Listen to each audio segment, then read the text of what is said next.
Hello everyone, and welcome to the results for round 4. This round was all about 60 sports cars, which were pretty hard to drive, but they were also a lot of fun. So, a few things I want to mention before we take a look at the cars for this round. Firstly, I'd like to welcome all the new teams and drivers we have new for the round. We're now up to 18 teams and 21 drivers. My goal for the championship is to have every team have 2 drivers, so even if you aren't great at driving, I'd like to see everyone have a go at their own car, if they can, just for the fun of it. Hopefully everyone that needs a good driver has one for the Constructors Championship, but if you still want a driver for your team, send me a message. So, onto the cars. Most people had fairly similar car setups, with front longitudinal being the most common engine placement, and every car being rear wheel drive. But there were a few brave entrants who went rear engined, which would have resulted in better traction, but in my tests, I couldn't stand not being able to correct any small oversteer, so congrats to those who tamed their rear engined cars. Finally, everyone managed a time under 1 minute before penalties or without other issues, so once again nice to see the field being pretty close together this round. But now we'll move on to each of the cars. First up we have Mr. Consistent of the championship. Once again, a very solid entry from Sir Bint with the Ganymede SST. Another very well-rounded car from Ganner, and the car managed to get 3rd place in the Automation market category, with an average of the top 3 markets of 189.9. This was one of only 2 inline 6s that were entered into this round, and it was also one of the more typical 60s sports car bodies, with most people opting for the more wedge-shaped body type of the 70s. My car next, which was pretty similar to a lot of the entries, with the wedge body, weight just under a tonne, and a V6 making just over 200 horsepower. The Spear Mark I claimed a runner-up spot in the Automation Scores category, with the high sportiness score and average drivability enough for a score of 33.6. This was the only car with a sedan type body entered. It was also one of only 3 cars with McPherson strut front suspension, and also one of only 3 cars opting for an inline 4. Despite being a newcomer, this car managed 2 podiums this week. One for the 3rd fastest lap, with Hate Spike managing a time of 52 flat.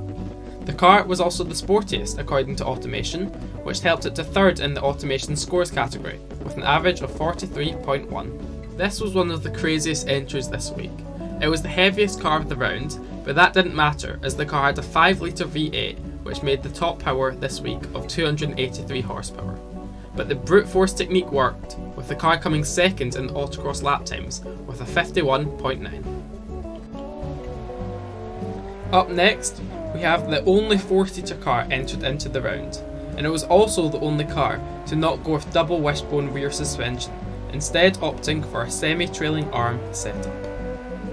This car had a 60s space theme, which was topped off with an awesome circular sunroof. Automation buyers also seemed to love the car's space theme and placed it top of the convertible sport category. Other markets were impressed too, with a score of 206.6 getting 2nd place in the Automation market category. And here is your best looking car of round 4, the 2+2-seater DAG Munchkin Super 6. This rear-engined car really does look great, especially in that gorgeous light blue Gemini Mailman has painted the car with. 44 votes easily took this car to the top spot of the aesthetics category. We have this cute little car, which was the lightest of the round, weighing in at just 712 kilograms. That didn't stop this car fitting a 2.2 litre inline 4 with over 185 horsepower though.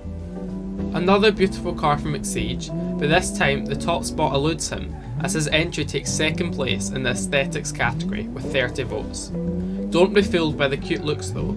This thing manages to squeeze a 3.2 litre V6 under the hood and was the 3rd most powerful car.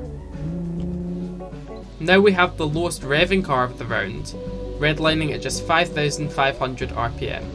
One of only 2 inline 6s, this 2.9 litre engine made 132 horsepower. A very sensible entry up next. This car is probably the most realistic entry of the round. Front engined, rear wheel drive, double wishbone suspension and a 1.9 litre inline 4 make up this car. This car was the easiest to drive according to Automation, with the highest drivability score of the round. It also managed a perfect 50-50 weight split between the front and the rear of the car, which probably helped with the drivability. Here is one of my personal favourite entries. It really looks like one of my all-time favourite cars, the Lotus Elan Sprint. But despite being small, this car produces over 250 horsepower from an engine behind the rear wheels. Here is the only wagon of the round, and a small one too, having a wheelbase of just 2.2 metres. This mini wagon also had a top 5 finish in every category, but without a podium, surprisingly. Here is the category winner for the Automation Market Convertible Sport Budget. This was the smallest and least powerful engine, with a small 1.8 litre Boxster 4 making just 129 horsepower.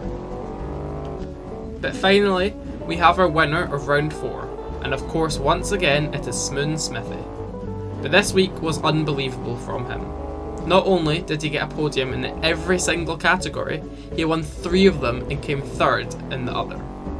Nobody even got within a second of his lap time this week, and his rear engine car design definitely paid off with a lap time of 50.9. Top market scores in track budget, track, light sport and sport took him to a score of a huge 235.5 average of the top 3 markets. In track, the car is rated at 261.2. The car wasn't the most drivable or sportiest, but when the two were averaged, the car came out on top of any other, with an average of 46 between the two. And finally, the car also had to look great, with 23 votes in aesthetics topping off the best entry of the whole championship so far. So here is how the drivers' results look for round 4. Once again, Smoon Smithy takes the top spot with a very quick lap time. Between 2nd and 6th was incredibly tight, with 5 drivers covered in just 1 second. And every driver managed a time under 60 seconds, but with a few penalties and recording of laps too late, some drivers and teams didn't manage to get under the 60-second mark. But overall, congrats to everyone for being very close together in this round. And having a look at the constructors' results for round 4, we see just how dominant Smoon Smithy was, miles ahead of everyone else this round.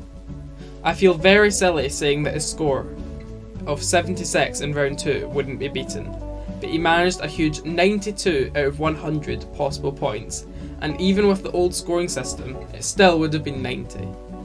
The coloured cow proved that this championship is about having a well-rounded car, with his car not managing a podium, becoming 2nd overall this round. There wasn't much in it for 3rd place, with my aesthetics category letting me down this week for my worst result yet. In the middle of the table, we have one of the closest possible finishes, with 6 teams separated by 1 point, and 5 of them being on 24 points. So this is how the Drivers' Championship stands going into the final round. Firstly, wanted to say how awesome it is to now have 4 continents represented, with 10 different countries now taking part in the Drivers' Championship.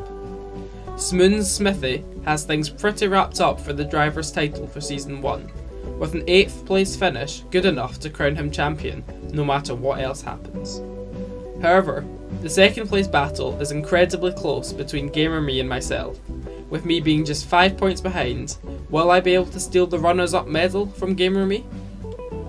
The coloured cow is clearly a very quick driver, and despite entering in round 3, it looks like he might have the 4th spot secured if he keeps up his impressive pace.